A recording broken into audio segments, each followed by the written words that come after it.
The feds are following me because back in 2020, I had an affair with a federal law enforcement officer named Lenny DePaul. When I found out he was married, I told his wife what he was doing behind her back, and just a few weeks after I told the wife about the affair, my mail and packages started to arrive at my home ripped open and taped back up with clear packing tape. This was the beginning of my federal investigation. Lenny DePaul and his wife Ellie DePaul asked their colleagues in the feds to open a case on me in retaliation for the affair. And ever since then, I have been put in trap after trap after trap over the last 4.5 years to try to get me to commit fraud of some sort. So it started with healthcare fraud because I am a former psychiatric nurse practitioner, and because I was a healthcare provider, they were putting me in various setups and traps to try to get me to commit healthcare fraud. I never took the bait, which is why I have not been indicted.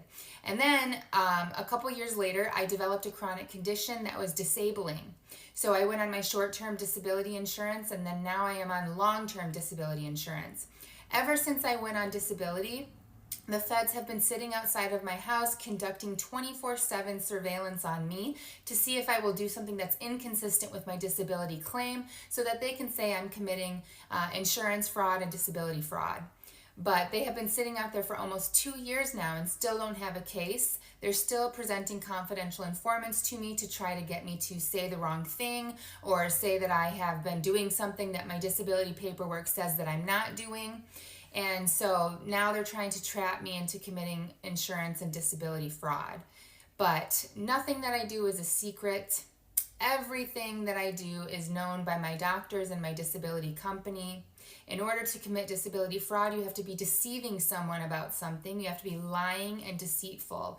And who am I deceiving and about what? Everybody who matters knows my entire routine, and there's no fraud here. And they know that because they're still just sitting out there driving circles around me, unable to indict me. And then they also tried to get me to commit prescription and insurance fraud by using my mom to ask me to fill one of my prescriptions and give it to her in exchange for $50.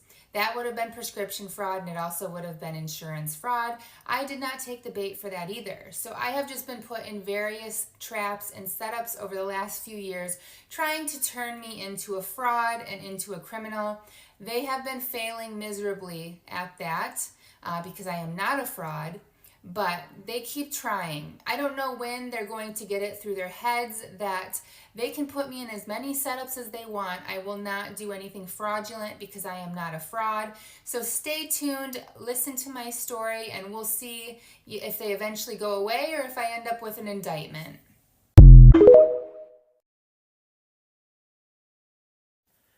So I'm only going to make one video about this, and then I'm never going to speak about it again. But there is a group of nobodies who have been making social media accounts to try to spread misinformation about me. It seems maybe like a smear campaign. I'm not really sure what they're after, but I just want to set the record straight for these false allegations. And then, like I said, I'm not going to give them any more screen time because they're just nobodies who are trying to become relevant by riding on my coattails now that this has gotten some attention. Their first accusation is that I lost my NP license. This is simply not true. If you look me up on the board's website, you can see that my license is expired, but I did not lose my license. I have not received any disciplinary action against my NP license nor my RN license. In Arizona, you have to renew your NP and your RN license every 4 years. That's just the law here. We all have to do it every 4 years. Mine expired in April of this year. I have not renewed it because I'm disabled. And since I'm not using it right now, what purpose would I have to spend the money and the time required to renew my license if I'm not using it? So it's expired, but I'm not in any trouble. The second allegation is that I have had a civil suit for an eviction. I have no idea where that came from. I've never been evicted from anything in my life ever, not from any of my previous landlords, nothing. And evictions are legal documents that can be pulled up. They're public knowledge that could be pulled up on the internet. If this were true, you'd simply be able to Google my name with eviction next to it, and this would be able to be pulled up because there would be a legal document. I've never been evicted. I don't know where this claim is coming from other than it's just a smear campaign, but it's just simply inaccurate. The third thing that this person is claiming is that I filed a business bankruptcy because I was trying to get out of lawsuits or multiple lawsuits. Again, I don't know anything about any lawsuits. I've never been involved in a lawsuit, except for a small claims dispute that I had with an interior designer. An interior designer did some work for me, did a very poor job, and did not complete the project by the deadline, and so we had a disagreement. And so there was a small claims issue with that years ago. It was a nothing burger, but they're trying to turn it into some big thing that it's not. But these people are claiming that I filed a business bankruptcy with my practice to get out of lawsuits. I know nothing about any lawsuits. I've never been involved in any lawsuits. The reason that I filed a business bankruptcy with my practice many years ago is because I was offered a very high paying position that was a work from home position by a recruiter.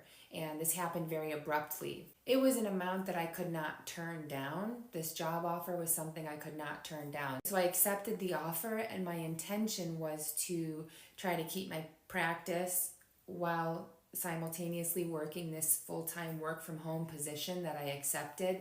And unfortunately, it didn't work out that way. It was very difficult to try to maintain my practice while working full-time at this other company. So I was not able to keep the practice afloat.